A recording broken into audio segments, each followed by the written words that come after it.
Right. Okey, sebelum tu, selamat pagi dan salam sejahtera. Saya nak mengkongsikan serba sedikit tentang hipnosis, projek khas yang kami lakukan di tempoh hari. Okey, projek khas yang khas ni saya nak terangkan apa yang telah berlaku bukan saja di negara kita tetapi di seluruh dunia. Seluruh dunia, iaitu pandemik COVID-19. Dan saya berasa sangat bersyukur kerana di negara kita COVID-19 dapat ditangani dengan baik. Saya mengucapkan ribuan terima kasih kepada Kementerian Kesihatan Malaysia kerana sudah berkerah tenaga, berkerah usaha, berkerah segala-galanya untuk menangani masalah ini. Dan saya berharap negara lain juga menghadapi COVID-19 ini dapat menangani dengan baik. Dari situ, projek khas ini telah mendidik kami bagaimana untuk membuat sesuatu dengan lebih kreatif. Jadi, projek khas ini bertemakan franchise at home. Apa yang kami buat? Kami membuat burger berdasarkan SOP yang telah diberi oleh fasilitator kami sendiri, iaitu Encik Mahathir. Yes, dan kami dapat, walaupun rupa burger kami ada yang berbeza, ada yang tambah ni, ada tambah dengan ni, tetapi dari situlah kami dapat belajar apakah artinya seragam dalam proses membuat kerja ini. Okey, itu dari saya. Saya akan menunjukkan beberapa pembentang yang lain yang akan menjelaskan pelbagai aspek. Saya akan membentangkan mengenai objektif bagi tema kita, iaitu franchise at home. Okay, objektif yang pertama ialah untuk menarik minat masyarakat untuk melibatkan diri dalam bidang franchise kios. Yang kedua, untuk memberikan galakan kepada individu bahawa franchise kios juga boleh berkembang ke peringkat antarabangsa. Dan yang terakhir ialah untuk memberikan pendedahan awal kepada pelajar baharu mengenai kokurikulum berkredit. Terima kasih, itu sahaja daripada saya. Saya mempersilakan pembentang yang seterusnya. Saya akan membentangkan mengenai perincian. Tapi sebelum saya membentangkan mengenai perincian aktiviti yang bakal kami jalankan, izinkan saya terlebih dahulu membincangkan mengenai definisi franchise. Franchise boleh didefinisikan sebagai satu kaedah di mana pemasaran barang dilakukan yang mana sebuah syarikat induk iaitu franchisor telah memberi hak kebenaran kepada syarikat lain iaitu franchisee untuk memasarkan keluaran hasil daripada franchisor itu. So basically kita umum mengetahui terdapat 5 jenis perniagaan franchise, iaitu franchise pemegang berformat, franchise wakil pengedar, franchise pengilang produk, franchise penganjur, dan akhir sekali franchise lesen bertanda dagang atau jenama. So berbalik kepada perincian aktiviti yang bakal kami jalankan ni, aktiviti program ni bertemakan franchise at home.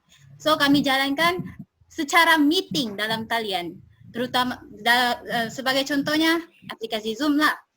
So program ni melibatkan masyarakat dan pelajar supaya kami dapat memberi gambaran kepada mereka cara bagaimana aktiviti keusahawanan ni bermula. So franchise kios ni merupakan kokurikulum berkredit yang bertujuan untuk melatih para pelajar supaya bersedia semasa melangkah ke alam pekerjaan. Contohnya di Unimas ni, kita kan ada kos yang ditawarkan melalui subjek franchise. So franchise ni merupakan kokurikulum berkredit lah yang salah satu pelajar yang kena ambil untuk meningkatkan kesedaran pelajar betapa pentingnya perniagaan franchise dalam kehidupan seharian. Untuk mereka mengetahui lah, franchise tu sebenarnya salah satu sumber untuk mereka dapat menjana pendapatan dengan lebih bagus. Okey, saya serahkan tugas ni kepada pembentang seterusnya. Okey, seterusnya saya akan bentangkan tentang pencapaian dan kejayaan dalam aktiviti ini, sepanjang aktiviti ini. So sepanjang program ini dijalankan, kerjasama pasukan dapat diterapkan di antara ahli-ahli kami. So ini dapat dibuktikan semasa kami berada dalam grup WhatsApp kami telah membahagi setiap tugasan masing-masing dan kami membuat kerja-kerja tersebut di tempat masing-masing juga. Walaupun ada sedikit kekangan iaitu line yang tidak stabil, namun kami lakukannya dengan baik sahaja. Okey, kejayaan yang seterusnya juga sepanjang program ini, kami telah menekan aspek nilai murni termasuk keselamatan, kesihatan dan kebersihan iaitu 3K. Dan seterusnya juga, sepanjang aktiviti ini, pelbagai kemahiran telah kami pelajari semasa menyediakan tugasan. Sebagai contoh, untuk tugasan pertama, kami dikehendaki untuk membuat iaitu burger oleh fasilitator kami. Dan sepanjang proses ini kami mempelajari sendiri cara-cara yang betul dalam menyediakan pesan tersebut. Seterusnya saya akan serahkan kepada pembentang seterusnya.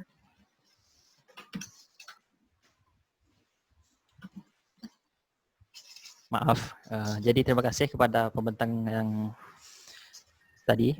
So, saya akan menerangkan dekat bahagian kelemahan mengenai aktiviti ini. Kelemahan yang pertama iaitu komunikasi.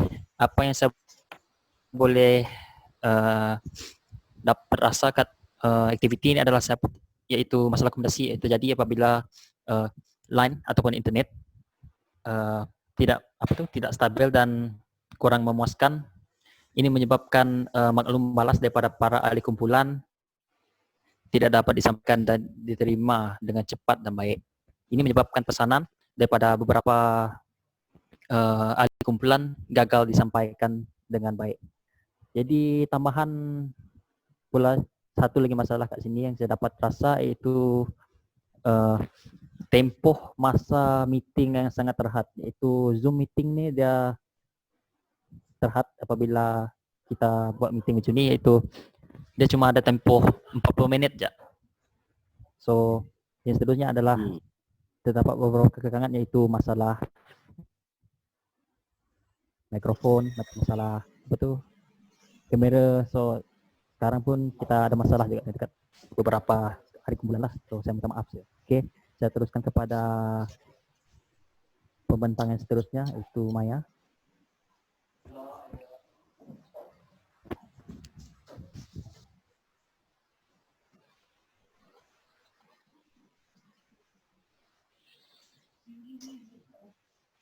Maya, mic tak dengar.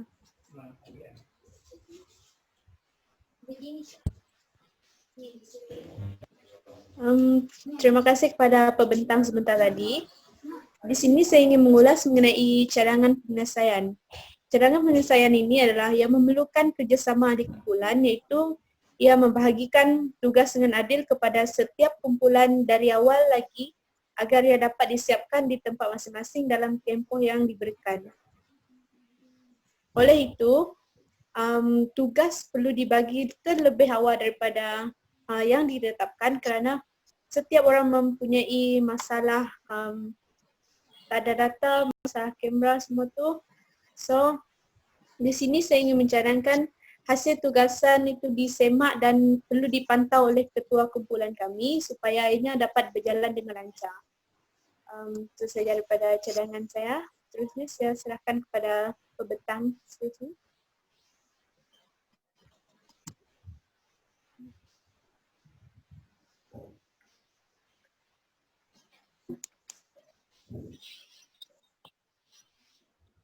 Ni bahagian Claudia ni. Tak apalah, saya lah yang membentangkannya. So seperti yang anda lihat pada paparan skrin sekarang ni, ini merupakan laporan bergambar sebahagian daripada aktiviti pembelajaran online yang menggunakan aplikasi Zoom. So sejak PKP dilaksanakan sepanjang coronavirus telah melanda dunia pada masa ini, so pihak Unima, salah satu universiti, terpaksa mengambil langkah yang lebih efisien untuk memastikan pelajaran dapat dilanjutkan tanpa tertangguh. So masalah pada sekarang ini, lecturer dengan pelajar masing-masing tidak dapat berjumpa untuk memulakan proses pelajaran. So pada masa ini kami menggunakan aplikasi Zoom untuk menjalankan projek khas, sebahagiannya projek khas, dan sebelum ni kami telah menjalankan kuliah juga dengan menggunakan aplikasi Zoom. So berikut merupakan gambar-gambar student yang hadir semasa kuliah telah dijalankan. Ini juga merupakan salah satu tugasan yang kami ditugaskan untuk buat untuk menilai kami, yang ini merupakan bahan untuk membuat burger, dan ini merupakan hasil buatan salah seorang kumpulan kami. Begitu juga sama. Tugasan ini diberi pada minggu yang ke-9. Kesimpulannya daripada pembentang yang sebelum ini yang mereka jelaskan, saya dapat memahami bahawa kekangan yang kami hadapi iaitu melalui daripada kelas online. Kelas online ini ada segelintir daripada rakan-rakan kami tidak mempunyai rangkaian internet yang begitu baik. Tetapi itu bukanlah alasan kepada kami untuk membuat kerja tersebut. Kami sedaya upaya untuk pergi ke tempat yang mempunyai rangkaian yang sangat baik, yang mempunyai rangkaian internet yang stabil. Jadi itu saya pun berharap kami dapat kembali belajar seperti biasa ke Universiti Malaysia Sarawak. Dan saya berbangga untuk menuntut ilmu di sana, dan serba sedikit daripada pandemik COVID-19 ini dapat mengajar kita apa artinya kesyukuran ketika berada di hari yang baik. Saya berharap semua rakyat Malaysia dapat mengharungi kehidupan yang lebih baik selepas COVID-19 ini berakhir.